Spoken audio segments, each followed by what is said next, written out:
Master बड़ी पकड़ ले सही में बड़ी पकड़ लगा पर हाथ पार लगा खाली एने के बात करत लोग मास्टर बाजू बिना मतलब हमरा बता जाते घर से घर माई के कहल जाई। हाय फुलझड़ी जान, कहां से आवत रू, कहां जात रू? तेरा अखिया खजाना पहले बा का रे नहीं दिक्कत की खोदने बागल से पर के आवत नहीं कुछ तोरा बोल छुदो ई कौन मास्टर के नाम हो रे? हम कहीं से तोरा से का करे बड़का रखो बरा फुलझड़ी हमनु तारा से 1 साल से बेशर्मी से प्यार करेंगे। भाग काला को बरा तोरा में हमरा बहुत अंतर बाटे। हमरा से स्वर्ग से उतर के लइका है ओकरे से बियाह करे हम। हट सारे ई कहां से आवत रस ई बहन चौधरी हमरा प्यार में दरार बने कहीं के घड़ी माल उल भेटाते नहीं कि सब कहीं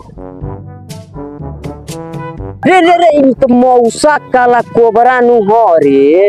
मौसा हो तो बा रुक प्रणाम मौसा। प्रणाम जी। रे सरवा के बेटा ई कौन प्रणाम करे का तरीका है रे? इ नौका वैरायटी के ह मौसा, डिजिटल जमाना तनी के मौसा कैसे लागम रे सरवा के बेटा? ए मौसा होई कौन मौसी लौका तारी सो नौका में दूसर बियाह कइलो का कह रे नतिया का बेटा? रुक अपना घरे अबे फोन लगाओ नहीं रुक। ए मौसा सरवा के बेटा ते सोलट हम का जानता नहीं रे। हम तो चलो नहीं मौसा का ना तोहनी के जानो सो सरवा तोहनी के छेड़लो सो तोहनी के जानो। मौसा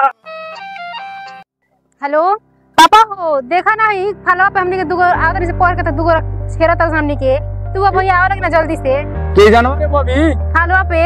अच्छा रुक हम आओ दिन तो सर लोग बताओ तनी ठीक बा जल्दी आओ करके जो हिया सम्मत कोनी। ठीक बा भैया के ले ले आइयो।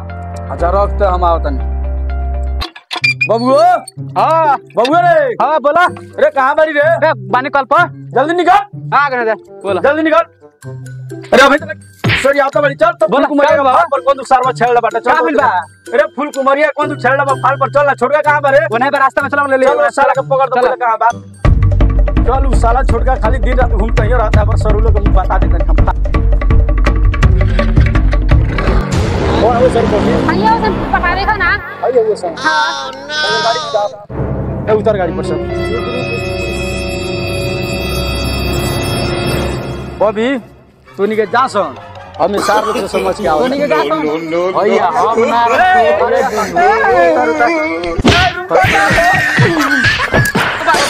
सरवाई कौन माफी हरे नो हम सरवा के भर के लिया तो ओ सरवा भाग ले गो एगो भाग ले या ओ सरवा के भर के लिया एगो भाग ले दे हमरा क्या करे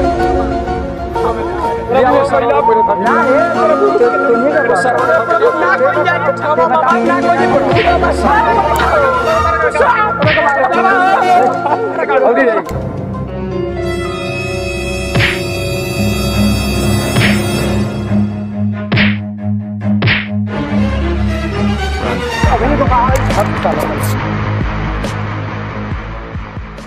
सरवा भागी ले सा बाइक ले चलो भाई मोटरसाइकिल उठा ले चल बाहर चल के दुआर पर ले चल बैठा बैठ हमारे के पीछे में बैठे ना तो हम गिर जाएंगे। बैठा ना अरे दूर से धर दूर से जा बैठा दूर से अरे मुंह ऐसा करे ए ना रे मुंह चुप ना हकला साले मुंह में हुम दम